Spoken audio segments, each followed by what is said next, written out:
uma alegria muito grande poder aqui estar, mais uma vez, falando de Evangelho, falando de doutrina espírita, falando então de buscarmos o conhecimento para colocarmos em prática na nossa própria vida, na busca da nossa melhora, né, na busca do entendimento daquilo que Jesus veio nos trazer, que por vezes a gente olha ainda e não consegue compreender.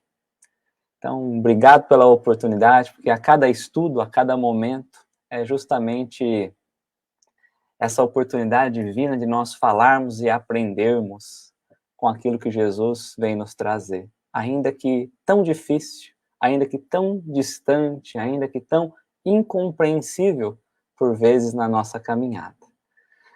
E quando nós vamos falar, então, de amor, né, e perdão, amar e perdoar, o que será que nós reservamos para a noite de hoje? O tema é um tema que fica meio assim, né? Será que nós vamos falar de amor, de perdão? Porque talvez deveria ser o contrário, do perdão ao amor. Porque primeiro nós vamos perdoar para depois começarmos a amar. Mas qual é a compreensão e o que nós buscamos de ensinamento? Quem é a nossa referência na noite de hoje? Porque nós vamos olhando a Jesus e nos colocando muito distante desse mestre bondoso, amoroso, esse grande irmão de caminhada.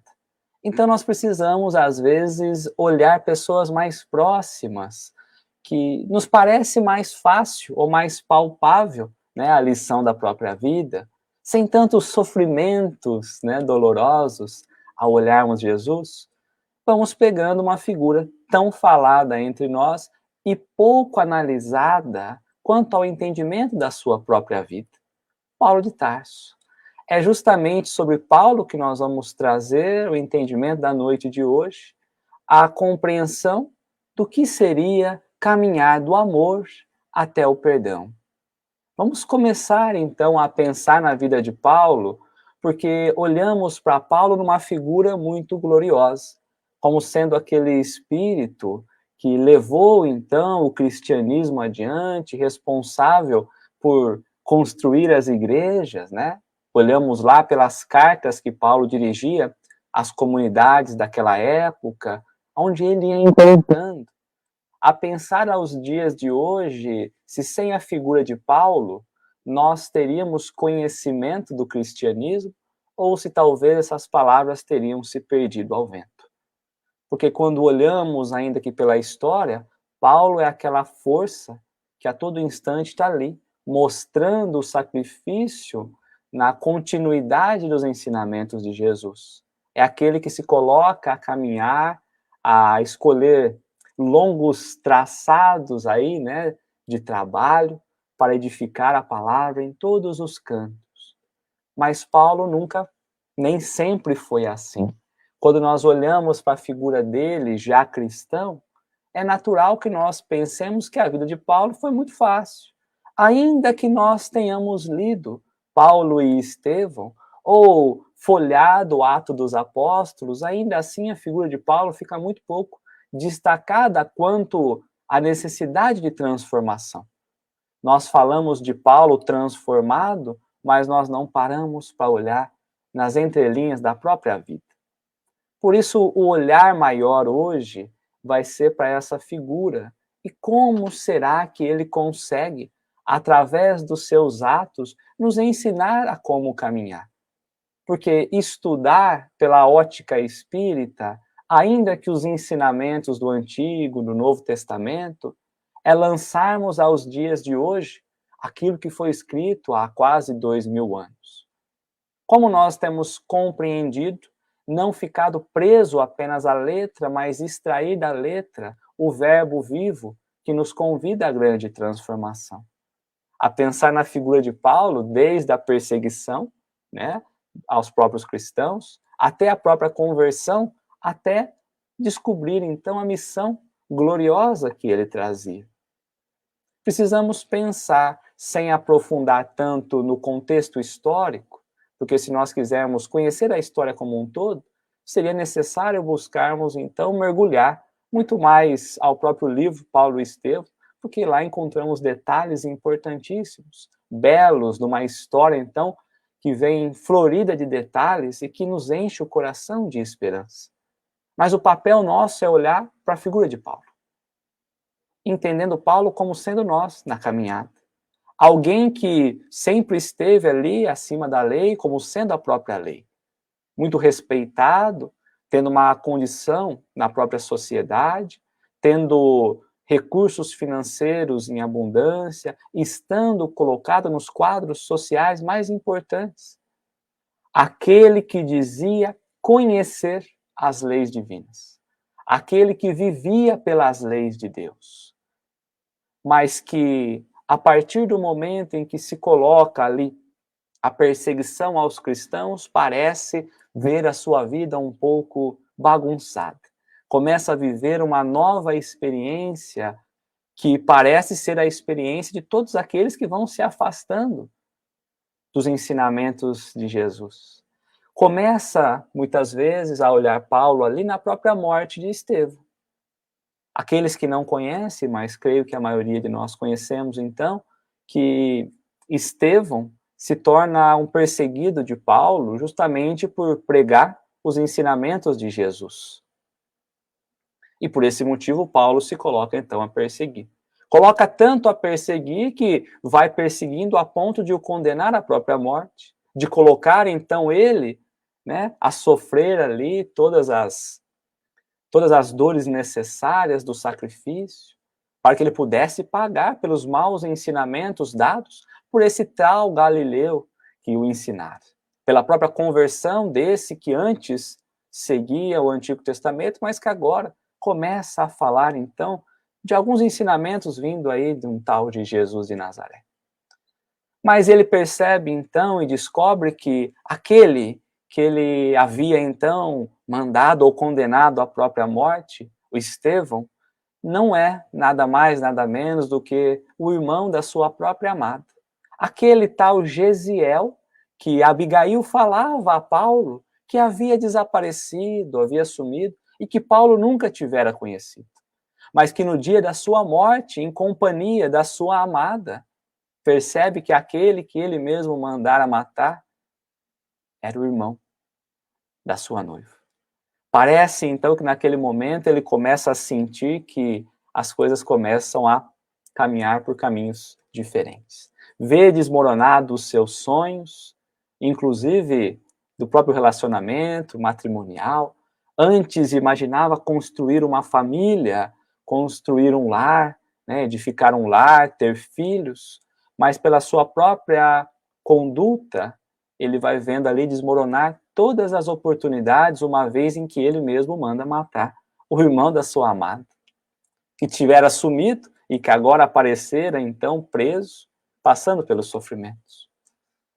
Afastando-se, então, de Abigail, nessa condição de tristeza quanto à própria violência depositada ao irmão dela, nesse momento afastado, Abigail aproveita, então, para também se converter ao próprio cristianismo, por um tal de Ananias, que vai levar até ela a grande luz da própria revelação. Abigail passa agora, então, a ser cristã também. Mas doente, percebe que o seu amado Paulo se aproxima dela mais uma vez. Mas seria tarde, porque ela viria, então, a desencarnar em seus braços, sem antes confessar a ele, então, que também tivera se convertido ao tal cristianismo.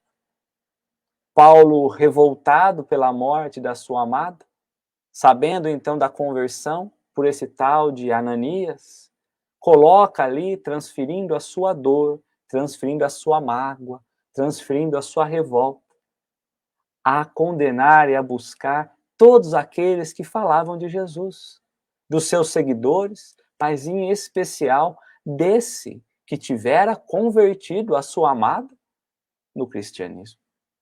Porque estava acostumado, então, às leis de Deus, o olho por olho ainda, trazendo essa violência como sendo uma forma de expressão de um para com o outro, e vai se colocar fiel perseguidor de Jesus. Tanto que quando nós olhamos no próprio Ato dos Apóstolos, Paulo vai trazer, que ele traz para nós bem definido, que ele foi com o objetivo de prender todos os cristãos, de acorrentar todos os cristãos e trazê-los a Jerusalém, aonde eles seriam castigados e depois mortos. E é justamente quando estava no caminho, o caminho de Damasco, em que ele então é envolvido por uma grande luz que o cega momentaneamente, que o coloca na condição do chão.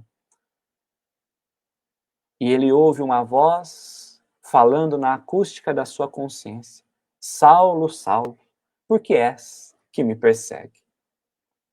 Saulo então vai dizer a Jesus, sem saber que era ele: quem és o Senhor?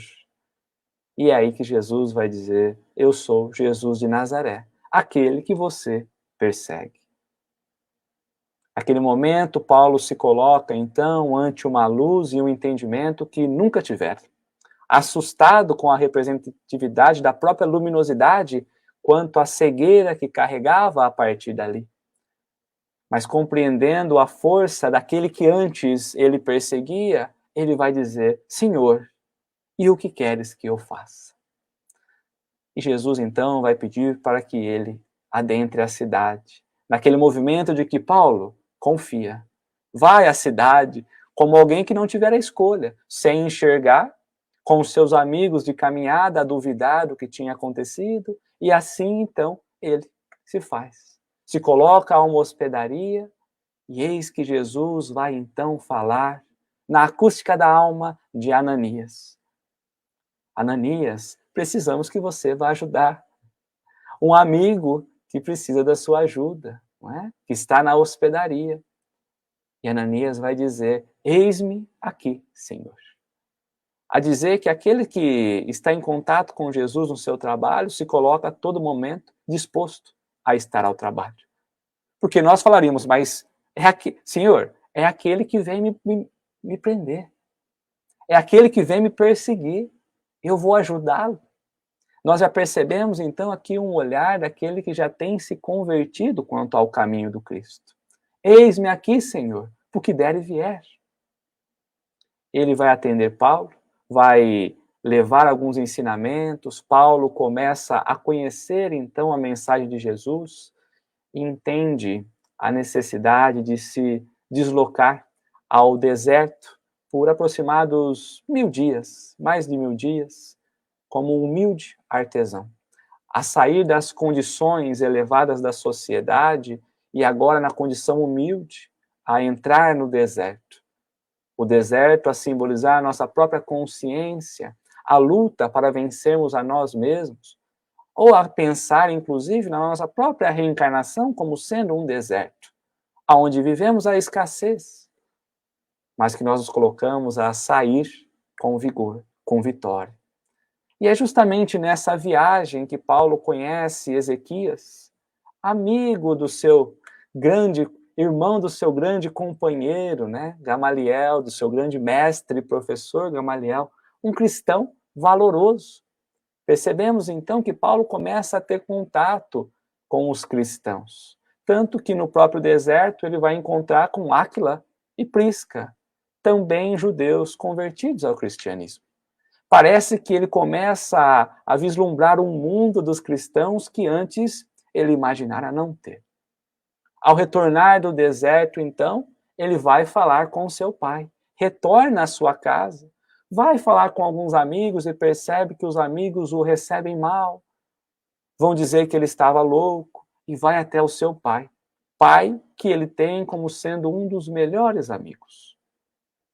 E ante a conversa, ele vai falar sobre Jesus, e o pai, então, vai dizer que ele precisa escolher entre o pai ou esse tal de Jesus. E aí nós sabemos que, embora numa decisão muito difícil, Paulo, então, compreende a necessidade de seguir com Cristo, ainda que tivesse que deixar o pai para trás, não é? Por isso, a lembrar, abandonar, né? E seguirmos a nossa estrada, ainda que pelas escolhas difíceis da vida.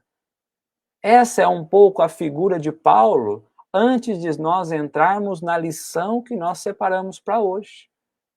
Porque quando nós vamos olhar para o próprio livro, para a própria história de Paulo e Estevão, por que é que nós precisaríamos, então, ter essa obra.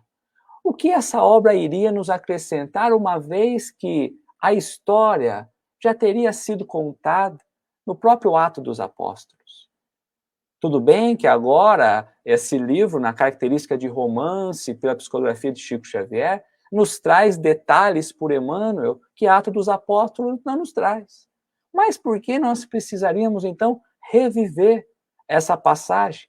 Será que não teria sido suficiente os relatos de Atos dos Apóstolos? E é aí que nós precisamos, então, compreender aquele que nos trouxe a obra. A lembrar que Paulo era justamente o protetor espiritual de Emmanuel, aquele que protegia Emmanuel. E quem vai nos fazer a nota do prefácio é justamente Emmanuel, que vai nos trazer como título ali do prefácio breves notícias. Notícias rápidas para nós pensarmos e entendermos do que se trata esse livro. Se fala de Paulo e Estevão, o que nós temos que extrair dele? É como se Emmanuel estivesse trazendo ali para nós qual o motivo pelo qual esse livro chega até as nossas mãos. Porque ele começa a dizer, no início do prefácio, que Paulo é um espírito que não precisa das mesquinhas homenagens que por vezes alguém possa imaginar. Emmanuel trouxe então a psicografia desse livro para poder homenagear Paulo. Não, ele começa dizendo que não.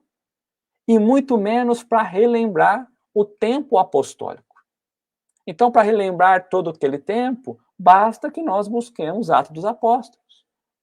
Mas que o grande propósito dessa obra é apresentar o transformado, aquele que está na nossa condição e se transforma num exemplo a ser seguido.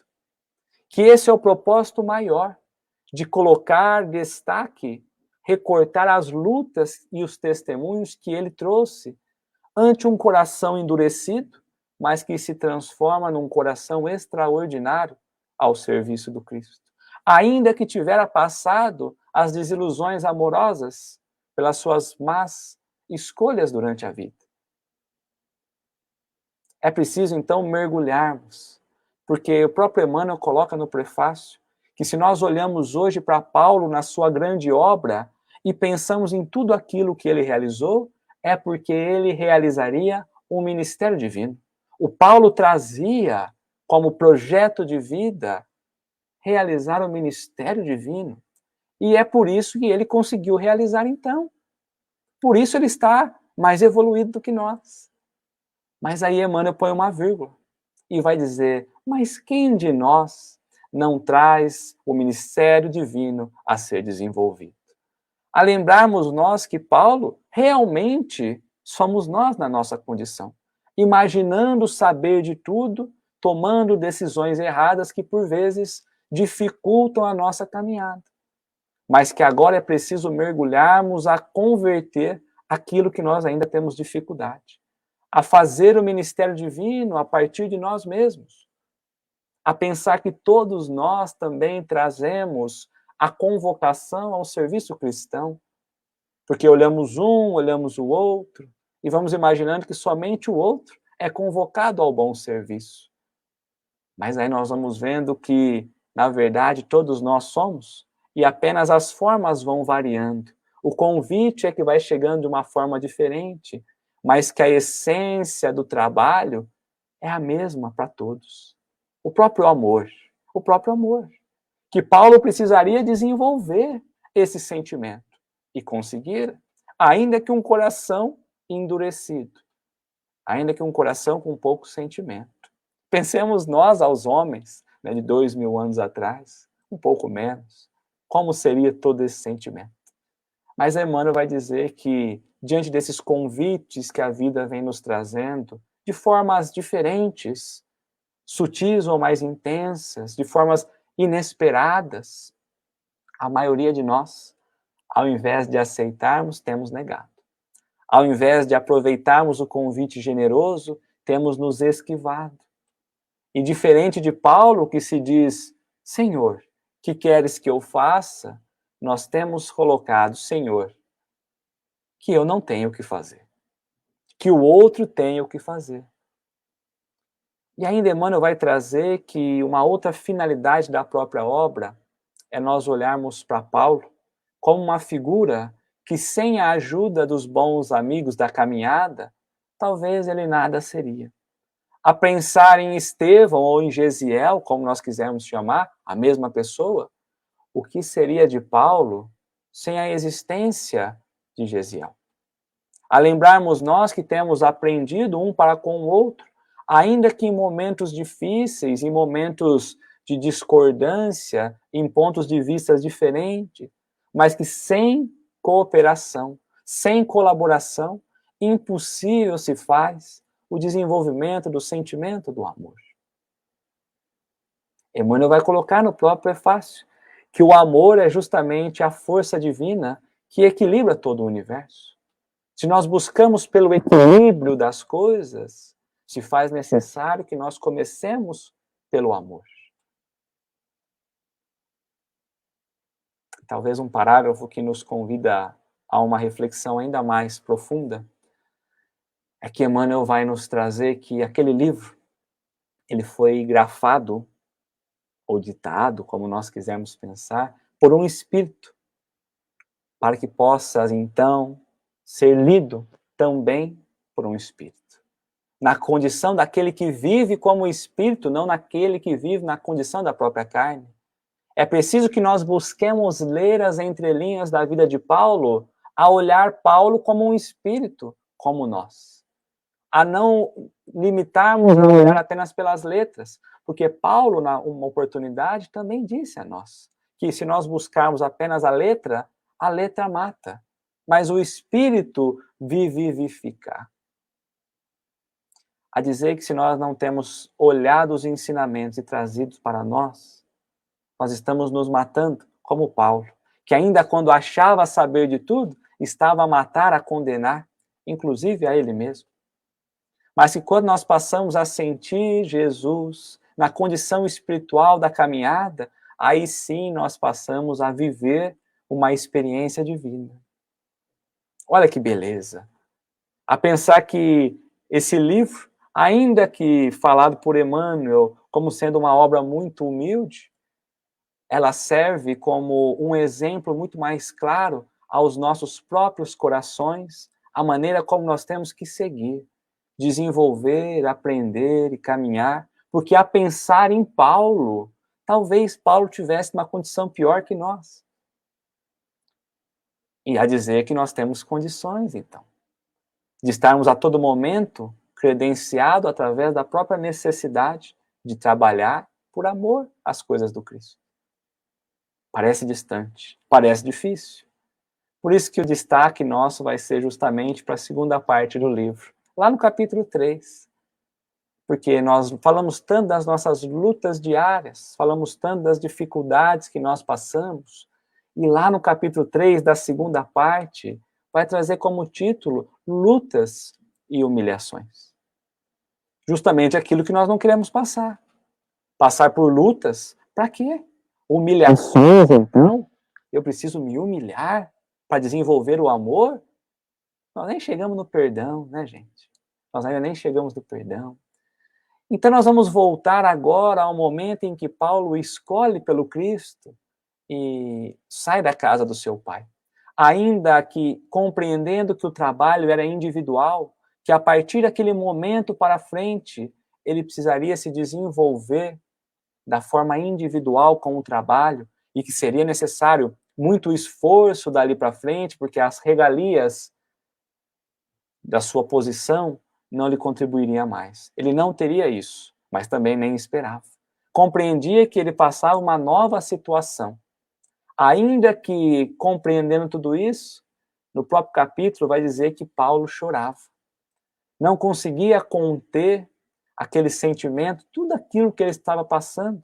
Parecia que o mundo abrira embaixo de si e que ele começara então a perder a mão de tudo isso. Cansado pelos 1000 dias no deserto, toda a caminhada, por todos os amigos que o ignoravam, pela posição do pai.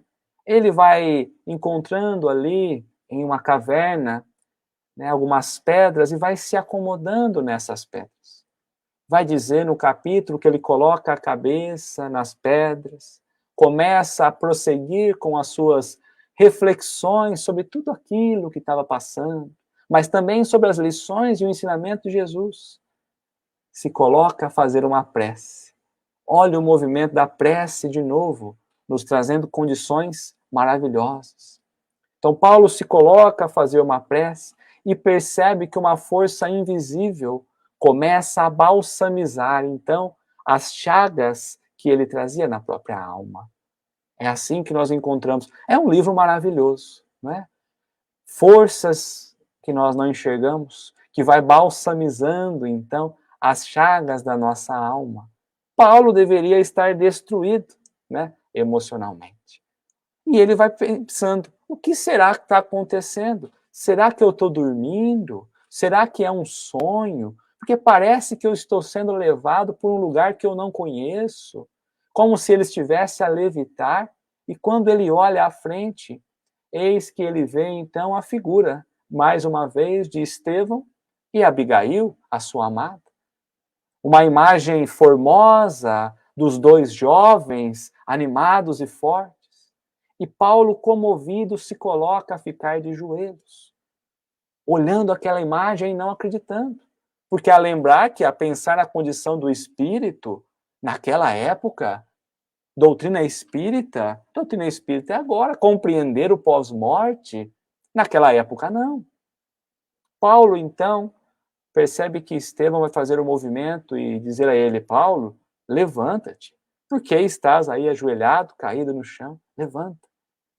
A própria Abigail, amorosa, vai dizer a Paulo, por que é que você se encontra aí chorando? Estarias, por acaso, desalentado antes mesmo do início do seu trabalho? A dizer para nós que nós nos desesperamos antes do trabalho começar. Paulo, então, vai querer fazer o movimento de pedir desculpas a Estevão. E Estevão, na condição superior, vai dizer, Paulo, não fique preso no passado. Deixe essas coisas para trás. Quem é que está no mundo que nunca errou? E essa é uma grande lição para nós. Quem aqui do mundo nunca errou? Por vezes estamos presos e vivendo as experiências do passado e não conseguimos avançar. Ele então olha para sua amada, para Abigail, e começa a pensar no lar que ele não tivera com ela, nos filhos que eles não conseguiram ter. E Abigail vai dizer a ele, Paulo, o nosso lar será todos os corações que vierem à nossa busca. E quanto aos nossos filhos, serão todos aqueles que Jesus convidar a estagiar conosco, a conhecermos então, Paulo, a grande família universal. É preciso que sejamos fiéis às questões divinas. Imagina Paulo, naquela visão, tentando absorver os ensinamentos do Cristo e tendo esses dois espíritos abençoados que vieram então o encorajar, a dizer para ele, olha, você está no comecinho ainda. Tanto que Abigail vai dizer, ainda que o mundo inteiro volte contra você, volte contra ti, esvazia-te dos pensamentos do mundo. Por que é que nós nos carregamos dos pensamentos do outro? Porque estamos preocupados com o que o outro tem pensado de nós. Esvazia-te dos pensamentos do mundo. Vamos aqui aprendendo, então, com Abigail, como é que nós vamos criando sintonia com o cristianismo, com a intimidade do Cristo, como nós nos desenvolvemos. Mas é justamente nesse momento que no livro vai dizer que Paulo trazia ali muitas perguntas à sua mente. Mentalmente ele trazia ali, borbulhando dúvidas de como proceder ante os ensinamentos de Jesus, para que Abigail pudesse trazer ali um roteiro para ele. E é aqui que nós começamos a pensar no amor ao próprio perdão. Porque Paulo começa a pedir para Abigail, o que eu faço para adquirir a compreensão perfeita dos desígnios de Jesus? O que eu faço para adquirir a compreensão perfeita? Não é compreender mais ou menos. quais são os planos que Jesus tem traçado para mim? Qual é o meu projeto reencarnacional? O que Jesus quer de mim? O que será que ele espera? Qual é a vontade dele a respeito do que nós vamos fazer? Será que nós paramos a pensar? E como todo bom espírito superior, as respostas são muito curtas, mas trazem para nós uma abrangência na resposta muito grande. E dentro dessa busca pela compreensão perfeita dos desígnios de Deus quanto a nós, ela vai dizer o seguinte: ama. São os imperativos que ela vai nos ensinando e que nós vamos aprender. Ama. Porque quando nós aprendemos a amar, nós vamos nos encontrando quanto à própria estrada. É amando que nós vamos praticando constantemente o bem, que nós vamos nos colocando a entender, a aceitar. Eu entendo a condição do outro, eu aceito a condição do outro, que ainda que esteja em pensamentos, em atitudes muito diferentes, eu preciso caminhar constantemente no bem, compreendendo e aceitando. Porque quando eu amo, eu me encontro. Quando eu me coloco a ser um bom filho, eu me reconheço como filho. Não podemos terceirizar isso ao outro, então cabe a nós. São ensinamentos preciosos de Abigail aos nossos próprios corações. Percebemos então que aquilo que ela vai levar a Paulo é o mesmo que nós temos que extrair de conhecimento. A própria leitura do prefácio, onde Emmanuel nos pede a uma leitura mais espiritual, nós somos obrigados então a buscar nos ensinamentos espíritas, na própria questão 886, a necessidade do amor próximo, fazendo o bem que nós gostaríamos de fazer a nós mesmos. Então, como nós amamos? Fazendo o bem, levando o bem possível ao outro da mesma forma que nós desejamos receber também. Amando um ao outro como irmãos, que é o que Jesus tanto nos fala. É fácil? Não é fácil. Mas só aquele que verdadeiramente ama aceita os nossos defeitos, os nossos desafios. Olhemos na condição de mãe, de pai. Olha uma criança ali que os outros falam: meu Deus, que criança terrível. O pai e a mãe ama. Porque compreende.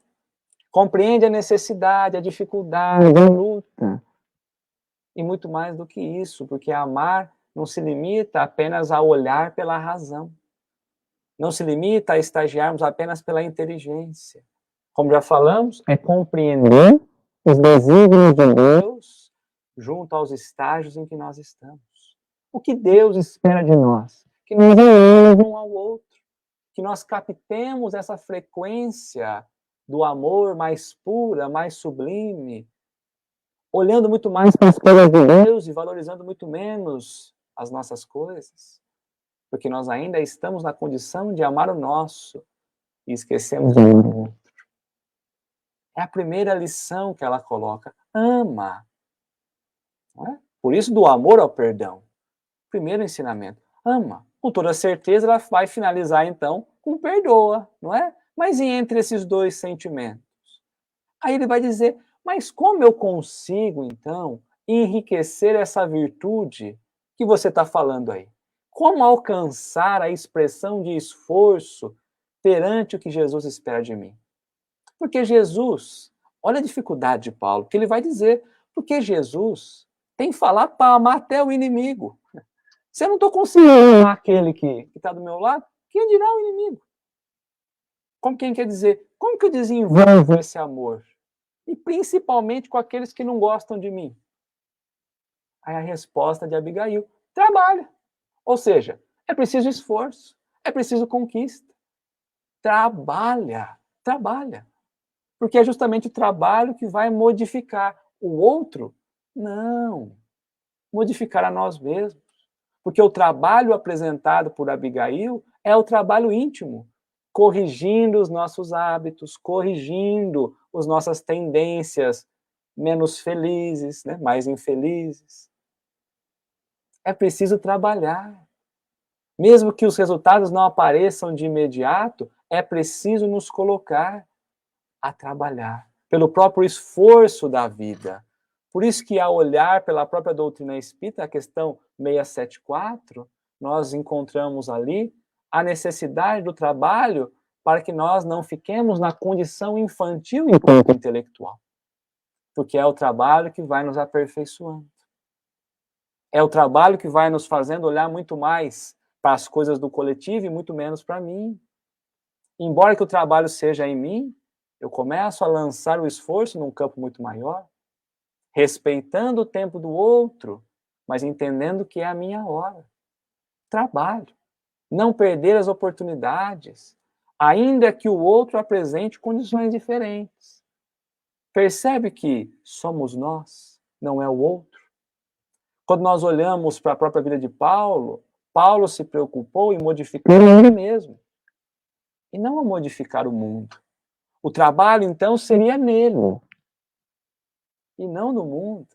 Porque a partir do momento que nós trabalhamos em nós mesmos, nós vamos refletindo isso a tudo aquilo que está à nossa volta. Então, o primeiro ensinamento é ama. O segundo é trabalhe. Mas como ele tinha vindo daquela situação do deserto, e quando ele chegara, ele passou por alguns amigos ali que viviam o cristianismo e percebeu todo mundo ali um pouco desanimado. Aí ele vai perguntar para ela, mas e como que eu vou proceder? Qual é o comportamento a ser adotado contra o desânimo destruidor? E aí nós poderíamos pensar que, por vezes, o desânimo está no outro, mas que também poderia estar em nós. O que fazer quando o desânimo toma conta da situação?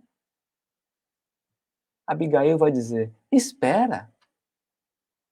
Mas aí não é um espera de cruzar os braços, é um espera do esperançar, de trazermos uma espera ativa, sem ociosidade, esperando o tempo, mas agindo.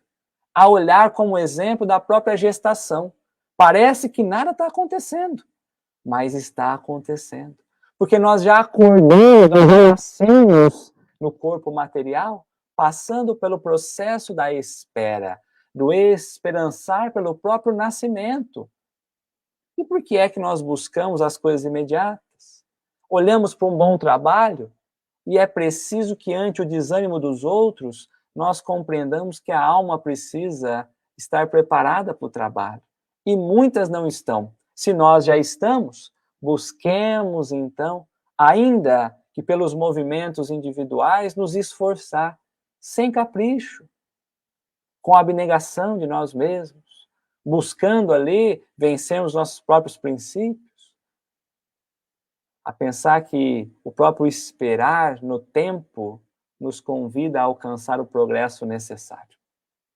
Quantas vezes ali vamos esperando as situações e as situações parecem que vão se desenrolando, então. A própria questão 779 do Livro dos Espíritos, onde os Espíritos vão trazer que cada um evolui diferente do outro, que embora todos evoluam, nem todos são simultâneos. A falar para nós que, se nós avançamos um pouquinho, aqueles que têm buscado estágios de progresso mais elevado, têm a responsabilidade de ajudar e auxiliar, esperando, na esperança de que o outro possa, então, vir junto na caminhada. Através da convivência social, através dos bons exemplos, não é? É preciso que nós olhemos para isso. Mas muitos estão esperando companheiros prontos e não entendem a necessidade do esperar, do compreender o tempo, das obrigações de caminhada junto, de dar tempo para o progresso, de dar espaço para o outro crescer. Se nós já estamos ali plantando bem, nós já vamos colher. Vamos olhar um pouquinho para o terreno do lado. O que nós funcionamos a fazer enquanto esperamos o outro caminhar conosco é plantar o bem. Porque todo aquele que planta, colhe. Mas quem não planta, não colhe.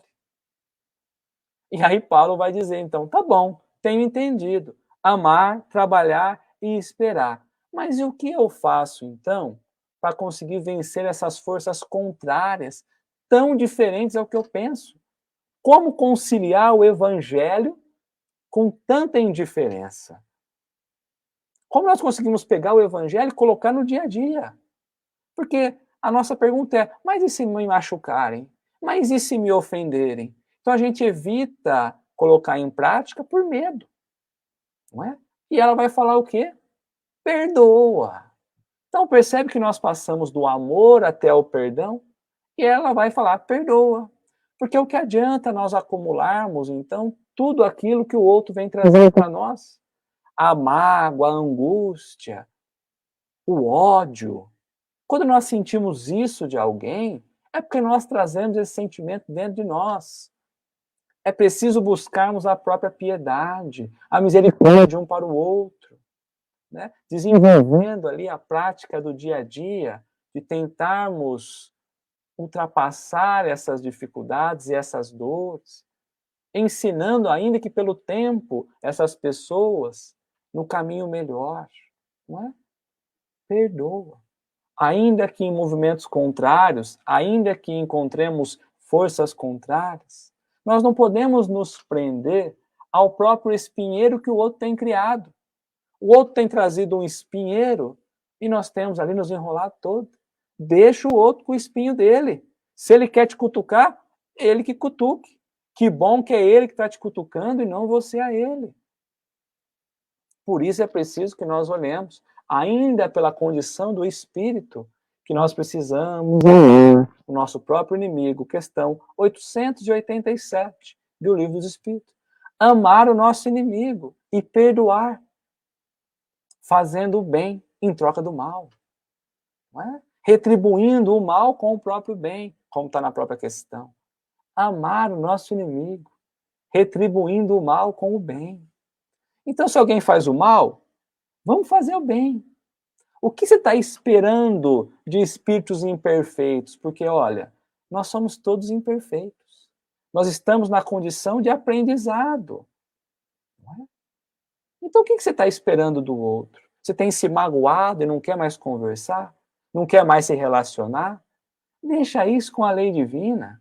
Coloca isso na mão de Deus. Cada um vai escolhendo o caminho que quer seguir. Por que ficar amarrado? O perdão é a chave libertadora.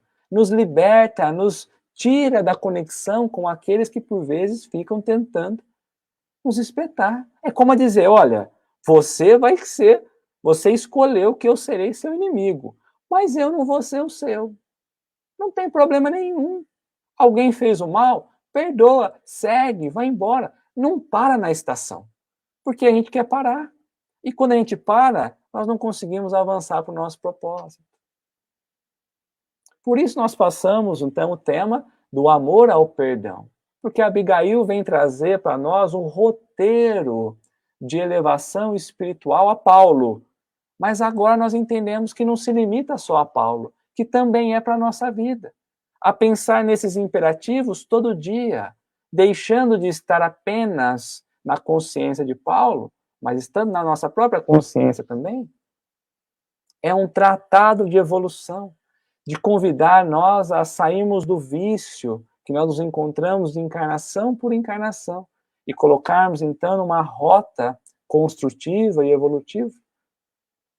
A pensar que essa velocidade que nós nos colocamos, então, a passar por esse processo, depende somente de nós. Já que estamos olhando pelo Livro dos Espíritos, questão 117 do Livro dos Espíritos. Podemos evoluir mais ou menos depressa, de acordo com a nossa vontade, mas principalmente com a abnegação pelas coisas divinas. Então Deus tem nos trazido uma condição, aceita. Vive aquele momento, aprende, porque nós somos convidados a passar por todos os desafios. A própria questão 909. Nós conseguimos passar por todos os desafios. O que vos falta é vontade. Quantos entre vós têm de fato tido vontade por passar por todos esses estágios e continuar para o alvo, assim como Paulo nos convida?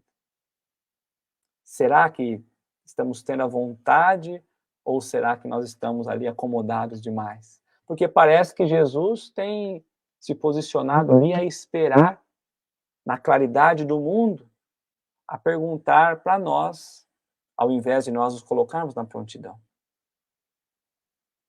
E nós ainda, assim como Paulo, falando que queres que eu faça, nós ainda não entendemos e não nos colocamos. Ainda a pensar nesse roteiro iluminativo.